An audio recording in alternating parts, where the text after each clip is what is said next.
2014 में इंडिया के पास मात्र 74 एयरपोर्ट्स थे, लेकिन 2014 से लेकर आज तक पूरे भारत में कुल 487 एयरपोर्ट्स हैं। तो ये जो भारत में इतनी भारी संख्या में एयरपोर्ट्स हैं, इन सभी एयरपोर्ट्स का खर्चा इंडिया कैसे कवरेज करता है और एक एयरपोर्ट्स को बनाने में कितना खर्चा आता है और एक एयरपोर्ट कौन ऑपरेट करता है और एयरपोर्ट पे चीजें इतनी महंगी क्यों होती है और एयरपोर्ट का इंटीरियर डिजाइन क्यों इस तरह किया जाता है कि हमें रनवे पर पहुंचने से पहले ही कई सारे कैफे और शॉप्स देखने को मिल जाते हैं और एयरपोर्ट की बिजनेस मॉडल क्या है, एयरपोर्ट पैसे की कमाई कैसे करता है और एक सबसे खास बात कि एयरपोर्ट्स पर समोसे 150 रुपए में क्यों मिलता है।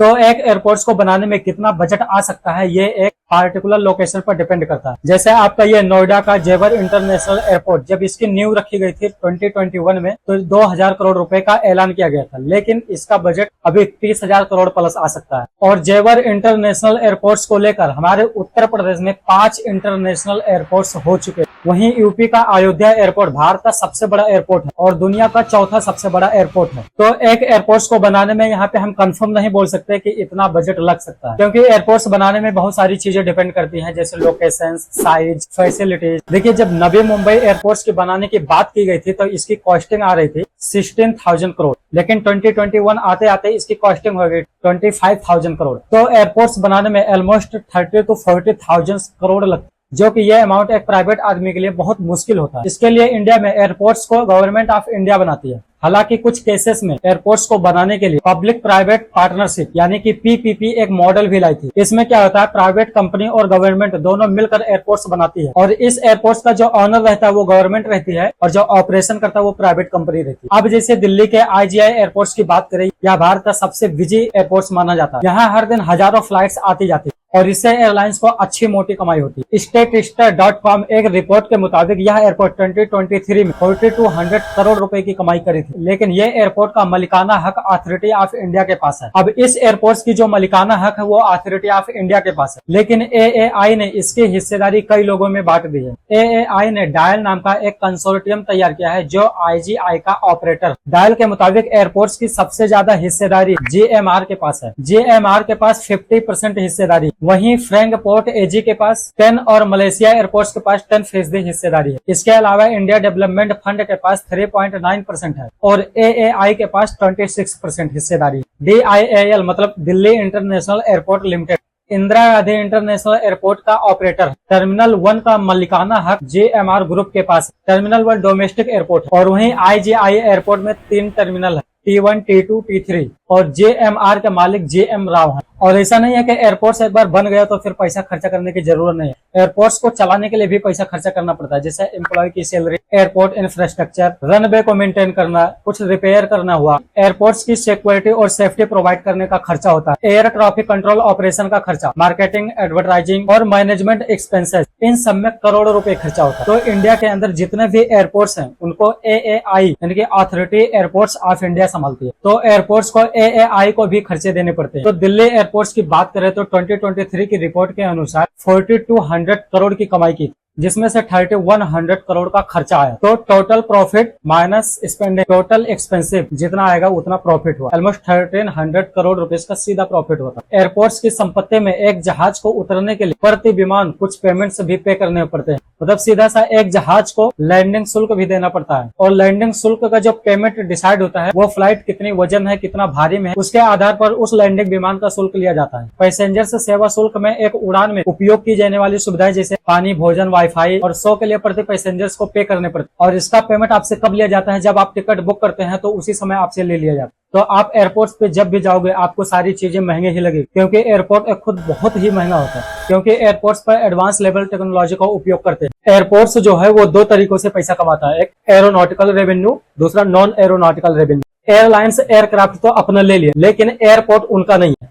इसके लिए जब भी एयरलाइंस फ्लाइट किसी भी एयरपोर्ट पे लैंड करती है तो उनको हर एयरपोर्ट का लैंडिंग फीस देना पड़ता है। मैंने वीडियो में पहले भी बोला है कि लैंडिंग शुल्क लगता है। लैंडिंग करने के साथ साथ फ्लाइट लैंड करने से लेकर टेक ऑफ करने तक जहां एयरलाइंस पार्क होती है वो पार्किंग का अलग चार्ज देना पड़ता है। वो उस फ्लाइट के पार्किंग का चार्ज कितना रहेगा वो उसके टाइम के हिसाब से डिपेंड करता है। अगर जो फ्लाइट्स नाइट में भी पार्क होती है तो उसका अलग चार्ज लिया जाता है। इसके वजह से एयरलाइंस में आप कभी कभी देखेंगे कि टिकट काफी सस्ता हो जाती है, क्योंकि फ्लाइट की पूरी सीट बुक नहीं हो पाती। इसकी वजह से टिकट सस्ता कर दिया जाता है कि जितनी भी सीट्स खाली हैं वो सभी बुक हो जाए, क्योंकि सीट कोई भी खाली भी रहे तो भी उस फ्लाइट को लैंडिंग और पार्किंग चार्ज तो देना ही पड़ेगा एयरपोर्ट्स को। इसके लिए हर एयरलाइंस चाहता है कि मेरी फ्लाइट की पूरी सीट बुक हो। इसके बाद आता है पैसेंजर सर्विस फीस, और ये फीस एयरपोर्ट पर पैसेंजर्स के हिसाब से चार्ज करता है, जिसमें fuel charge, passenger service fees, passenger security fees, और ये फीस पैसेंजर्स को टिकट लेने के टाइम पे करना पड़ता है। और फ्लाइट के अंदर पैसेंजर्स को बैठने के लिए एरो ब्रिज का यूज किया जाता है, जिससे उसका अलग 3080 रुपया चार्ज किया जाता है। और यही एरो ब्रिज का फीस इंटरनेशनल एयरपोर्ट पे और भी ज्यादा लेते हैं। तो ये जो मैं सभी आपको सारे चार्जेस बता रहा हूँ, user development, passenger service fees, passenger security fees, ये सभी फीस एयरपोर्ट एयरलाइन से लेता है और एयरलाइंस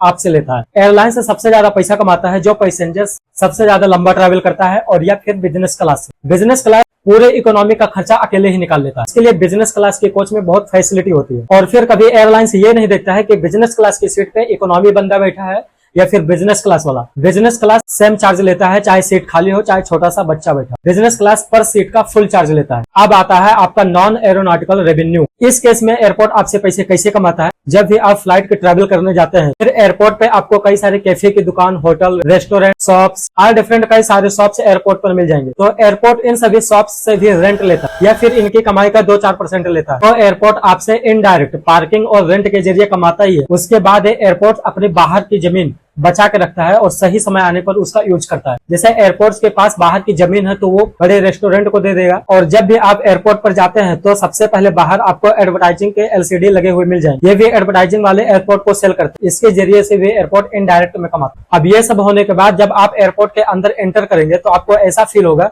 कि आप एक बड़े मॉल में एंटर कर रहे हैं। इसीलिए पहले एयरपोर्ट में टिकट चेक होता है। बिना टिकट के आप एयरपोर्ट के अंदर नहीं जा सकते। और जैसे ही आप एयरपोर्ट के अंदर एंट्री किए, एयरपोर्ट आपसे पैसा लेना चालू कर दिया।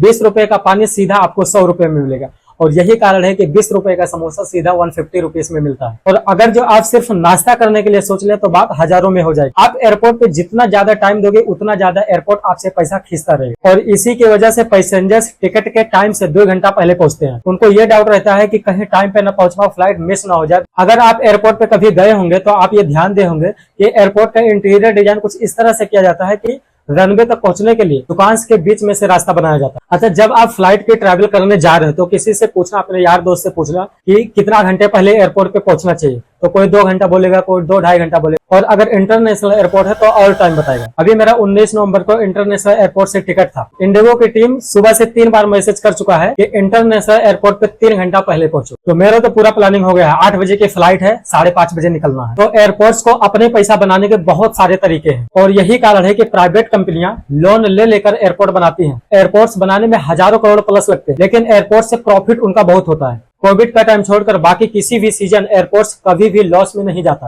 बहुत बहुत धन्यवाद। Thank you.